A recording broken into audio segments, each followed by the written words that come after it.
what you guys brought this morning was, a key word that keeps coming to mind is responsibility, right? The responsibility of the Christian to the church and the responsibility of the Christian to culture. So, thinking about practicalizing that, what are those ways? We got virtues from you just now, Jonathan. Alissa, you sort of walked us through how to watch culture in a way. What are some of the ways that we can really embody that, begin to practice it, being more responsible?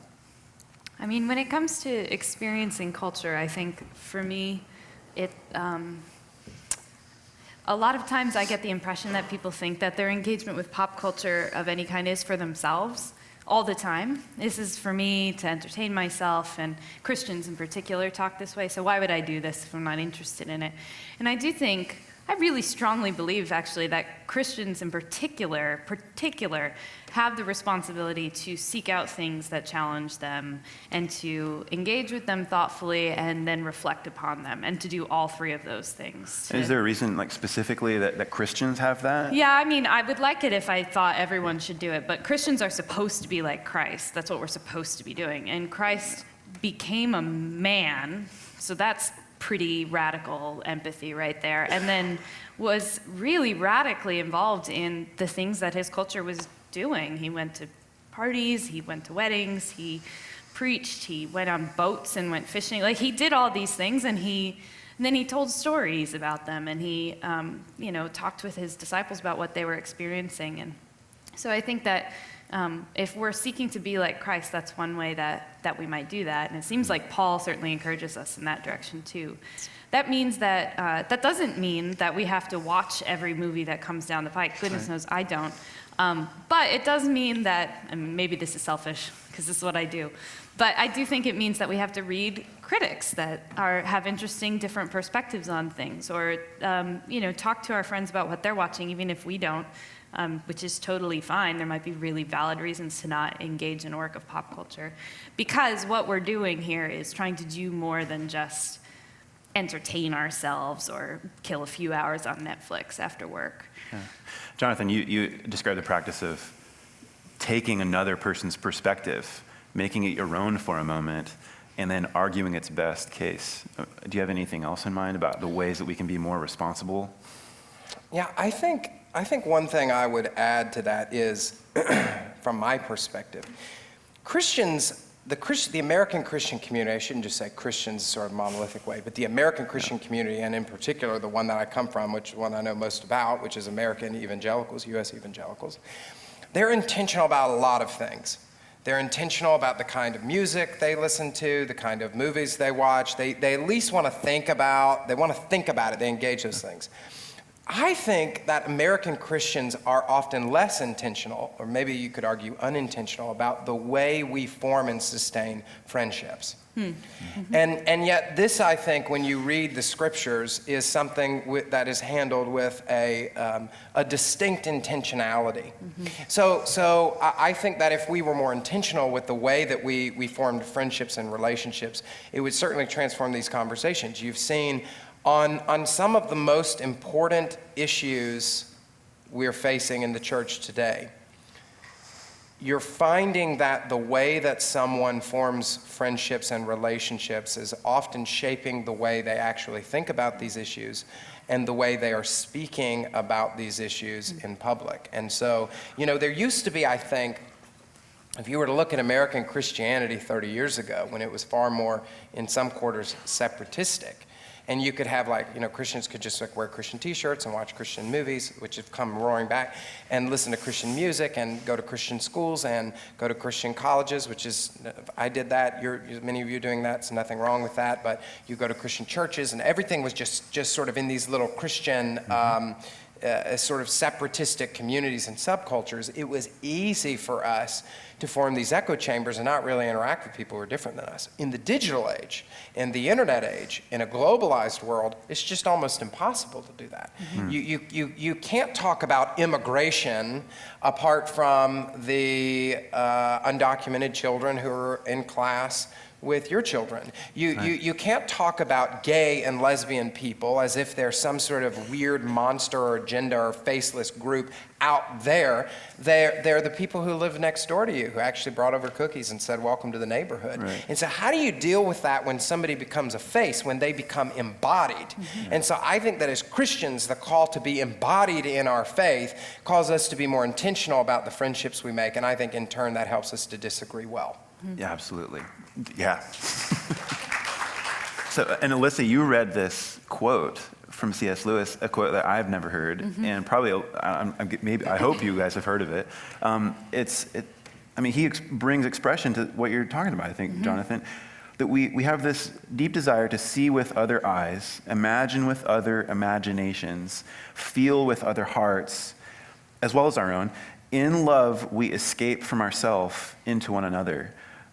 I would love to hear what both of you have to say about that, unpacking that a little bit, because really, love is going to be at the bottom of where we want to sit. But allowing disagreement to settle and to be tense, even in these moments when we're seeing through other eyes, imagining with someone else's mind. In that quote, he goes on to say that in doing so, I don't lose myself. He actually says, I'm never more myself than when I'm doing this. Which I think speaks to, again, our status as created in the image of God, that if all humans are created in the image of God, then starting to understand the variety of sorts of perspectives and experiences that people have actually helps us to become like God, in the sense that we're trying to emulate what he does and how he made the world. And so we become more human, more created, more of what we were created to be when we're experiencing those things. And on top of it, the thing that film can do in particular for us is help us to understand the kinds of people who we would have very difficult time coming into touch with. So I travel, but I don't speak other languages, for instance. I love watching Iranian film in particular, because I know nothing about Iran except what I hear on the news, and most of it doesn't help me to understand Iranians at all.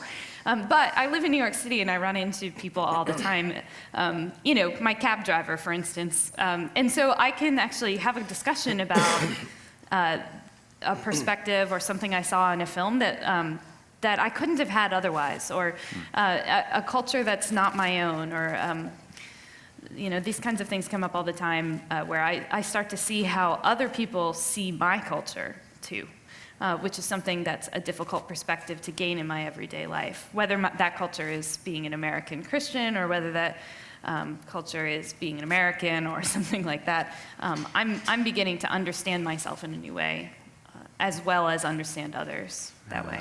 Yeah, Jonathan? I think one of the most interesting words in Lewis's quote there is one of the shortest ones, which is see. And I think one of the ways that we embody our faith, and one of the ways that we can begin to sort of break down barriers and build bridges, is to think about engaging with others in terms of the senses. It's actually, I think, one of the ways that we become most Christ-like. When you look at Jesus, there's that great story of Jesus, and he's at the home of the Pharisee, and the woman comes in. There's that whole outrage that they're engaging, and he looks back at the Pharisee and he says, "Do you see this woman?" Yeah, I think it's really fascinating. Jesus was always, when people say, "What do you think?" he'd say, "What do you think?" Do you regard their presence? Yeah, he wanted to here? hear. He wanted to hear. He wanted to see. Jesus, is touching. He's spitting in the mud and rubbing in people's eyes. For me, one of the ways that I built empathy in New York City, I mean, come with me sometime from the suburbs and sit on a New York City train car where someone has just pissed themselves. Yeah. And you'll begin to see a different a kind of person in the world that maybe you didn't see in your gated community in that urban enclave. So I think for me to begin to think about listening and touching and smelling and really, really engaging people with my whole body, that's something that helps me to begin to step into their shoes and maybe begin to, when I do engage other individuals, to disagree with them well.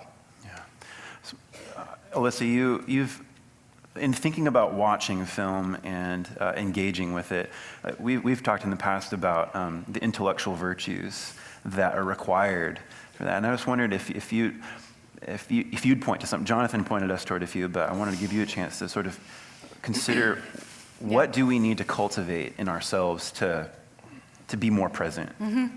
I think film helps us, and TV shows help us to cultivate the virtue of attentiveness. So attentiveness is something we're super bad at in our culture, which I'm as guilty of as anyone else. I'm flicking through my Twitter feed and I have 14 tabs open and Multitasking. yeah, I mean, I think I'm good at it. I think neuroscience says none of us are. But the thing about watching a movie is that you're supposed to watch the movie, and the way we have been watching them for a long time is you go into a dark room with a bunch of other people and shut your phone off and then watch the movie for 2 hours. There's almost no context in our lives in which we do a thing for 2 hours with one screen, which is why the theatrical experience is so important.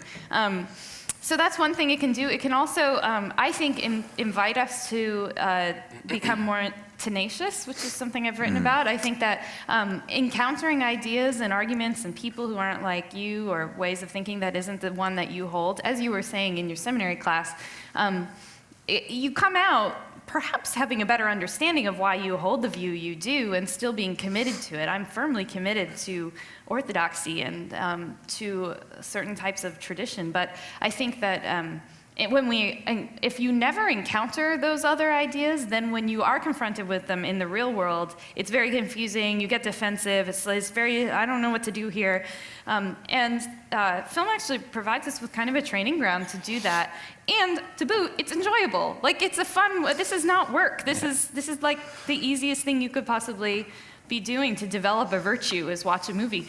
So I think that that's really wonderful. And intellectual tenacity is a thing that I see lacking a lot with people at large and with my own students. The ability to hold on to an idea while also being in the presence of other ideas and to do it in a generous way.